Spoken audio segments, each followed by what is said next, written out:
Community groups in Stoke-on-Trent have worked hard to reduce the number of knife-related incidents, but violence is still an issue.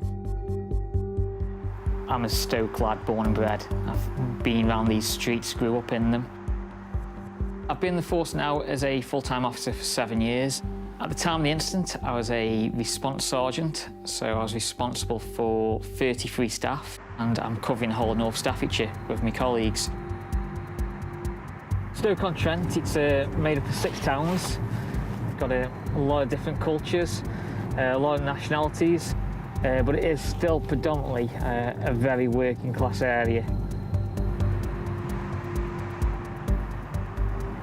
Used to rely years ago on the pot banks, the mines and the steel industry until things started to change.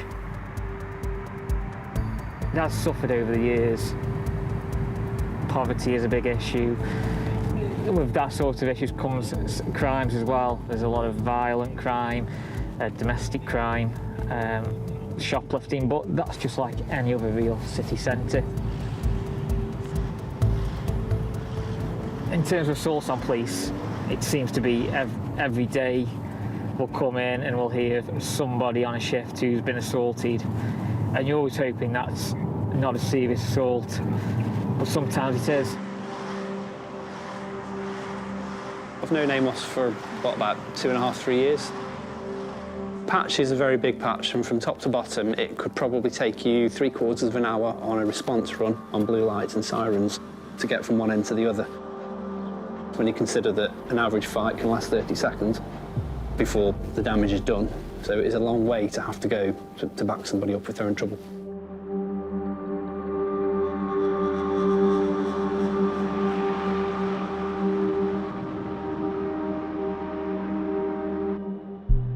It was the 2nd of August 2018. And about midnight it all starts to go a little bit wrong. I've got more jobs coming in than I've got police officers to deal with. We have a firearms incident come in, a male with a shotgun. So all me firearms officers have gone, me dog officers are gone. So I'm losing patrols left, right and centre. I'm just watching them go to this job. But there's still the normal demand coming in. So we get to the point where I believe 3 IRs all come at the same time. And I see this abandoned 999 call, and I think, of the 3 we've got to deal with, this has got to be the one we've got to go to next. Abandoned 999 calls, they could be an accidental dial. But at the same time, it could be someone who's so in trouble they just can't speak.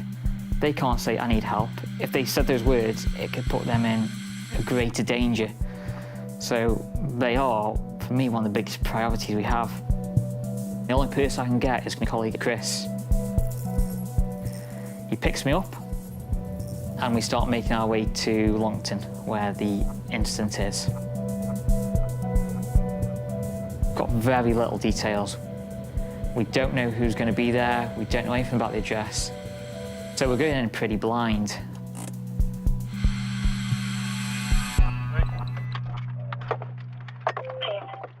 Now we're recording. We get to the address, and from the outside initially, it's all calm.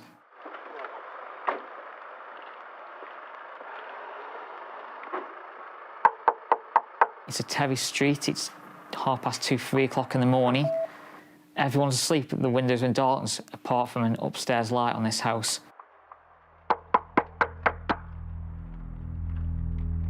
I can see a crack of light coming through the curtains.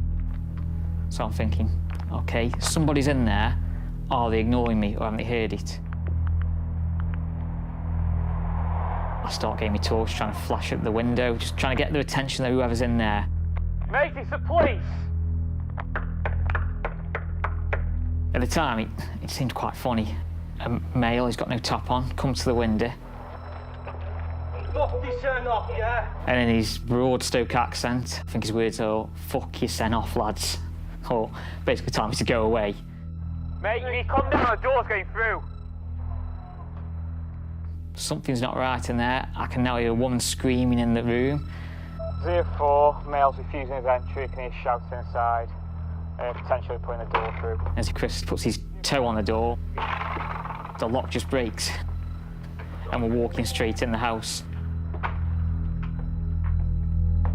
What's going on, fella? Are they upstairs? Like I said, you stay with the dog, are you?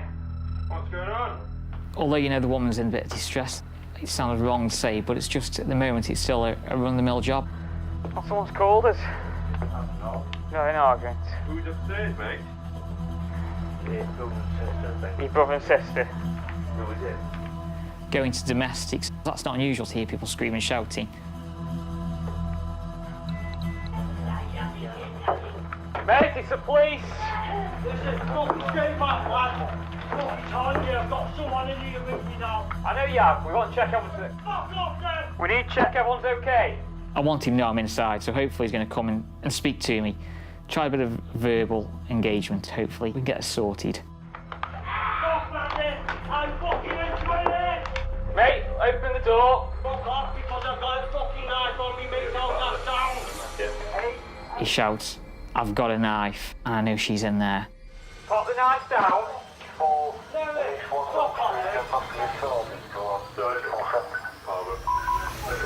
He's holding a hostage. I need resources come to me. I need help. I hit my panic button. 04, got a male here, he's saying he's got a knife behind the door. He's in there with a female. Can we keep the air clear or try and get me further assistance? When the button goes, you go hell for leather to try and get there as quick as you can, because you know, if, particularly with someone like Amos, if he presses that button, he's actually got a big problem. The minute I heard a scream, I'm worried he's going to kill her. Draw me part, started to shake it. Chris is right behind me, and we make the decision to go in the room. Right, 4, 4 seconds. Make it up!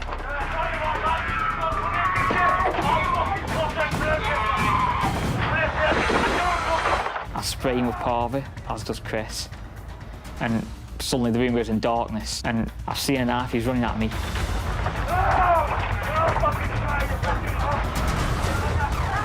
He's let go of her, so I've pulled that door shut, and I'm thinking, I need to regroup here, I've got to try something else.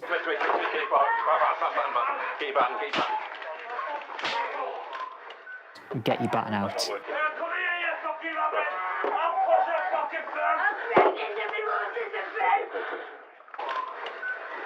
It's us with a stick against him with a knife.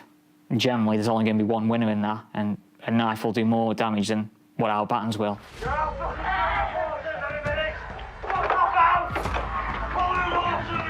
Chris has gone towards, and I've gone around the side. And then I hear this woman scream, and all I hear in my head, I hear like a gargle, and I'm thinking, he stabbed her, he's put it in her throat, and she's gargling blood. I've got to get him off her. I've jumped across the bed and just grabbed hold of him. Get off it! Mate, put the knife down and get off it! Get off it! Next thing I know, I'm on top of him. Still know he's got a knife, and it's in his right hand, and I'm trying to grab it as I'm on top of him. He's punching me in the back. I feel punch after punch after punch. I didn't know what he was hitting me with. I'm thinking, it's a stab vest, it's hitting. But then I feel a blow on the back of my neck. Reality, it was 4 or 5 seconds at most, but time seems to slow down. And then luckily, Chris hits him over the head with the baton. It stopped, the bloke's subdued. For a second, it's get your act together, and then it's those cuffs have gone straight on. Right, come on, up on your feet. Okay? Mate, like I said, you try anything stupid, you're going flying again, all right? The victim was on her feet, she's up, she's shouting, and that's, first off, the best sign. 10 seconds before, I thought she was a goner. I thought he'd cut her throat open. So to see her like that, sort of sigh of relief. It's a positive, at least she's still with us and she's okay. Right, we're walking you backwards. As we got the cuffs on, I look at my arms and I look at Chris and I can see blood. I can see blood on both of us. So I hit my panic button again, just trying to let people know to get people to us. You think you'll cut as well? I knew I was by far the closest patrol. I was literally a couple of minutes away, but I remember whilst I was en route, I'd heard knife, he's tried to stab me, and he's been battened. I have been slightly cut to the face, nothing major, as has been oppo to the arm. As the officers had him under control at that point, for me it was about clearing a path to get us out of the address. So I took a few steps in front of them, got down the stairs, and then I think when we got into the living room, it sort of went wrong a little bit again. You're a wrong man. You're the fucking wrong one.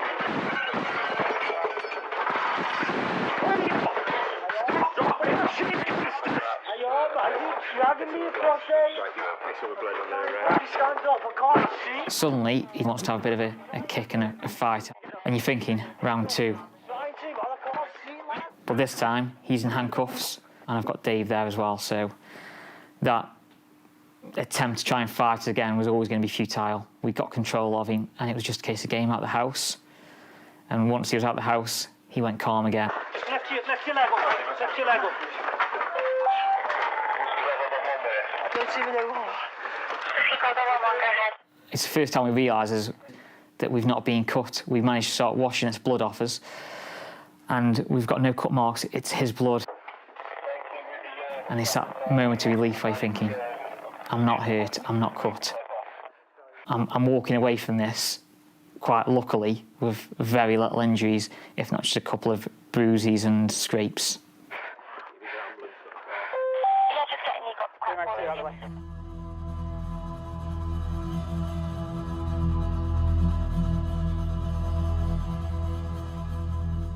It was a Stanley knife he was hitting me with. Our belief is to this day is when Chris took that first swing of the baton, he made that male let go of that Stanley knife for a second for that spring to fire that blade back in. If that blade had been out, it could have been catastrophic for the woman, could have been for me, and if he'd taken me out, Chris as well.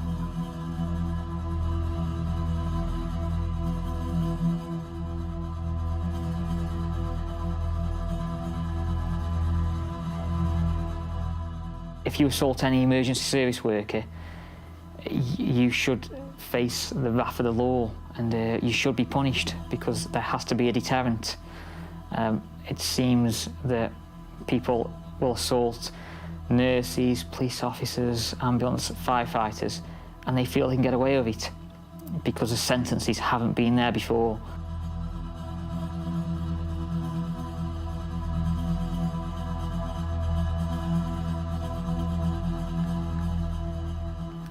I did feel like justice was done. He got a prison sentence, and for what he tried to do and what he could have done, I think he needed to be punished for that.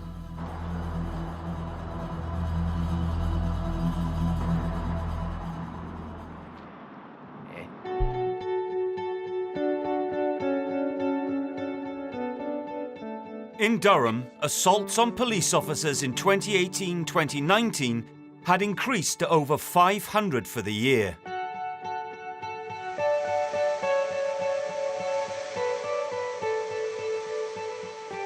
Durham, lovely place to work. You've got the cathedral, you've got the castle. It's just, you know, very tourist orientated as well. The university's there, so there's a lot of students within Durham. You've got your nightlife there, so every day is different because obviously you've got your pubs and your clubs as such. There's parts that are rural, and then you've got villages, and then you've got little towns as such, and Peterlee. Karen's police colleague's identity has been concealed for operational reasons. Karen, for all the time I've been there, has also been based out of Durham City. She's an experienced cop that's been in the job for years and years. She's a great person, yeah. She's bubbly, she's a laugh. It's quite loud, but she's a good and a nice person, yeah.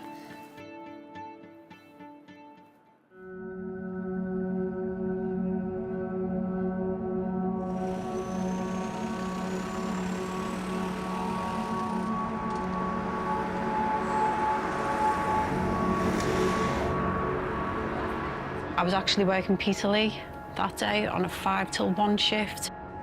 And, you know, everyone says Merry Christmas to each other because it's Christmas Day. It's the first Christmas Day that I've actually worked. There was other people that had families that didn't want to be working for Christmas. And so I said, yeah, I'm happy to do that. We got an immediate incident come in whereby there was what we call a dropped-out 999er, where somebody's rang 999, please help, and then the phone's gone down. We've traced that number back, and then we've been sent to that incident. So en route, we've got no idea of what we're actually going to.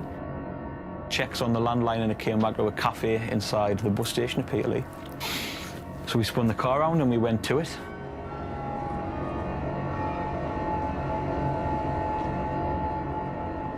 As I approached the door, I could hear quite a bit of shouting, and there was obviously something going on inside. Wait, watch out. I can hear commotion coming from inside. Has this guy got in? What we're met with initially is a group of people who've been at the cafe having their Christmas dinner and a Christmas party. You know, obviously had a drink, it's Christmas Day, people do. It was quite hard initially to understand what had gone on. Everybody was shouting, everybody wanted to speak to us, everybody wanted to tell us something, but everybody wanted to do it at the same time. Just calm down a second so we can try and work out what's going on, right? Fucking clever of you.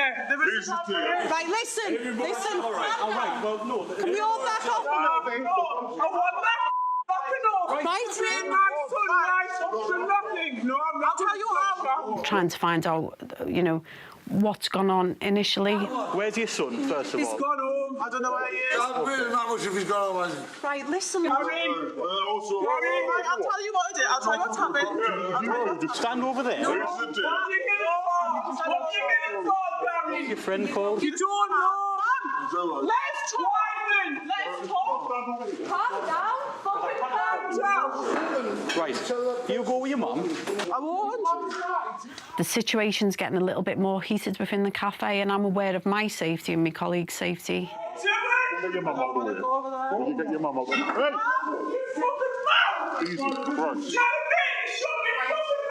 So Karen's speaking to the woman who's made the call and her daughter at the time. Calm yourself down, or else I'm fucking loving. That's fine. Listen, calm down. I don't know what happened between them, but I can assure you now I can hold my hand up. He's got a cook. Yeah, but it's worse.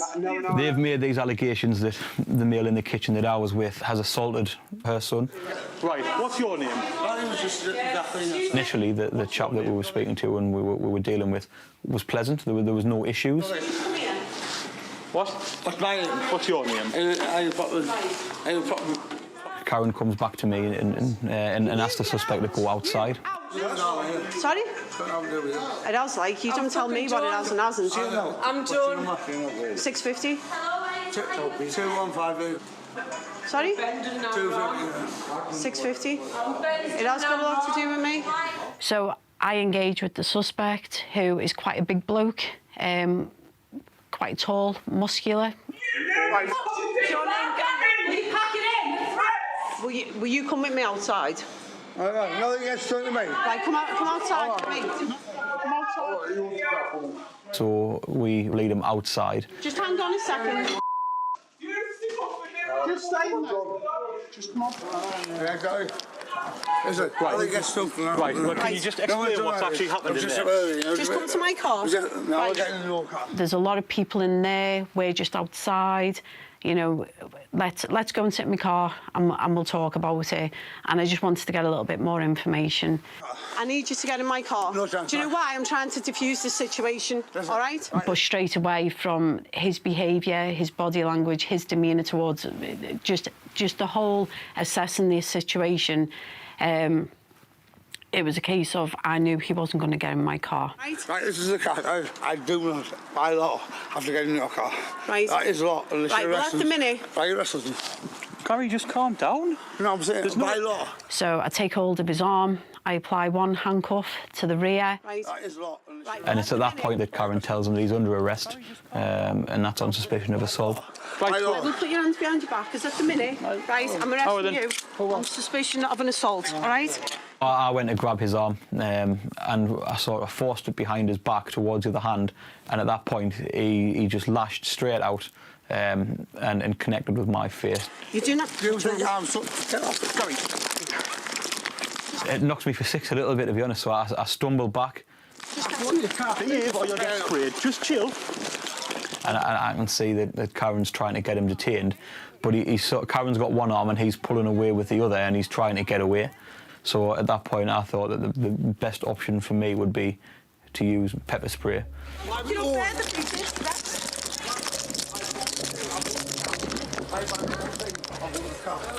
That hit him in the face, and that was a good shot. However, it appeared to have no effect at all. Put your hand behind your back now! Although I've got hold of this cuff here, I need to get control of him. He's too strong for me. Put your hand behind your back now! He is overpowering me because I'm getting pulled along by him, and that's when I use my pepper spray. Put your hand behind your back! I'll go in the car. Get out. He just moved. The spray was absolutely perfect shot. Hit me straight in the face. That was it. I'm essentially out of the game. Karen's fighting with him, and now she's by herself because I can't see. I'd press the panic button because essentially Karen's fighting in 1v1. I know that he's quite a big man. I can see he's quite physical and quite strong, and I know that it would be a struggle for Karen alone to detain him. The emergency assistance button on the top of the radio, it is, well, it's rarely used because it's only supposed to be used in the most extreme circumstances. Once it's pressed, there's just a noise that I can't describe. It's horrifying, and it just makes a loud noise in your ear, and everyone knows what it is. We were going round and round and round and ended up on the floor. I could see his shape over Karen, and I could see movement, and to me, initially that looks like it's some sort of punches or something, and I can hear Karen struggling. And so for me, the next option is to use my baton. I struck him to the back of the legs because he was kind of on top of Karen, and I thought that would potentially cause him enough pain to get off her.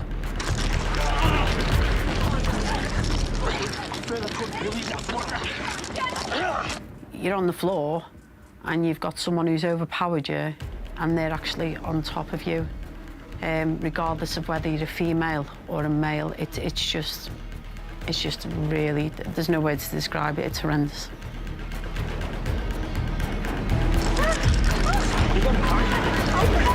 So I hit him in the ribs with the baton. That did have an effect. So then I sort of hit him with the bottom of the baton as well onto his back.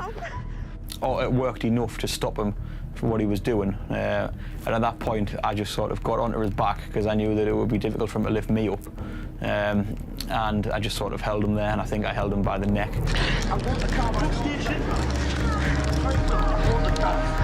My survival instinct has kicked in. I brought the car back, the old flavor. I brought the car. I'll go with him, I have the suspect on top of me, and I have my crewmate on top of me as well. And I just remember crawling out from underneath, but kind of being proud of myself because I still had hold of them handcuffs. I'll go with him, little favour.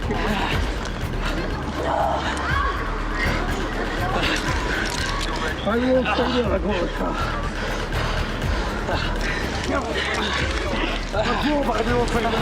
I think that's where everything takes effect and he stops resisting.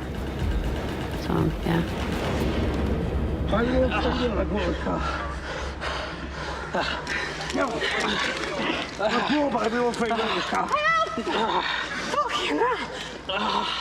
And that's when I've seen the lights from back up coming. Get him cuffed! I've got him fucking. Somebody get that button. Look, I was fucking back in now. Fucking before. Right, I've got control of him. Just get the hand off. Are you okay, Charlie? Yeah, just about. We've both. Right, we've both got fucking. Any further can cancel them. I think we've got a lot in there, chassis. It was very important that I locked him up. And it wasn't like to score points, it was to carry on my duty, which was my initial intention, and I was just completing what I was doing. Yeah. Right, you're under arrest for an assault. You're under arrest for assault, PC, and resist arrest. If someone could keep telling me, Bend this arm, no. Right. You do not have to say anything but main on defence. Do not mention when questions. Something you later learn. Oh, there you go. Do us a favour, just go inside, please. Right. No, we'll just do tactical. Have you got him? Tactical. Fucking hell.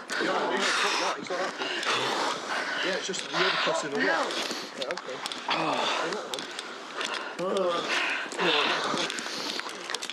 Oh, sorry. I couldn't do it. I got a face full. I couldn't do anything. I wasn't trying to think. I was trying to fight it. All I was trying to fight was the minute I should have won, you idiot. Fucking hell.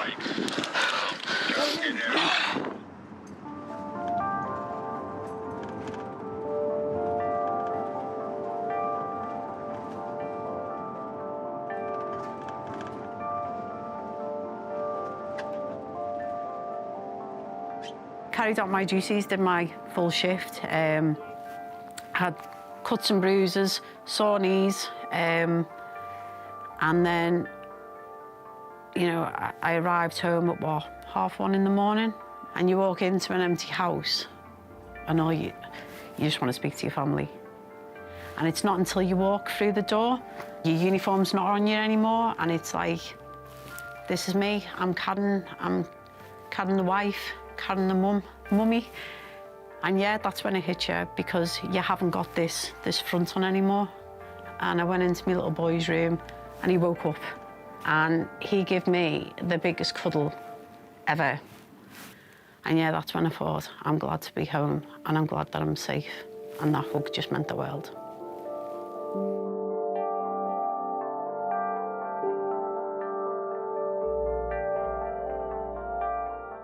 Before body-worn cameras, you know, it was all about statements and putting your evidence in statements. And for me, no words, I couldn't put it into words, how that made me feel on that night or what I dealt with. However, that body-worn video, all the evidence was there.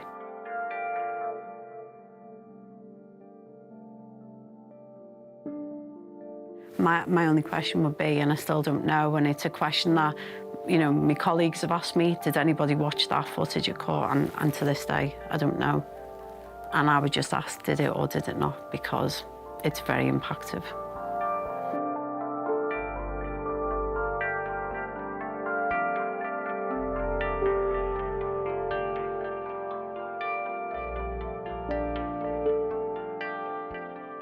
There's various things that they take into consideration in relation to the sentence. So, you know, it's not for me to comment on that. However, and it's not about the money aspect, it's about the mental, it's about how this made me feel.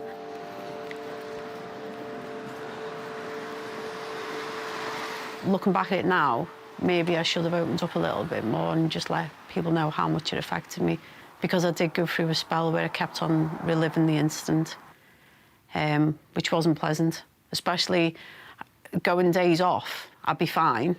And then the night before my first shift back in, I'd be lying in bed, just thinking about the incident, what's going to face me at work. And it went on for a couple of months.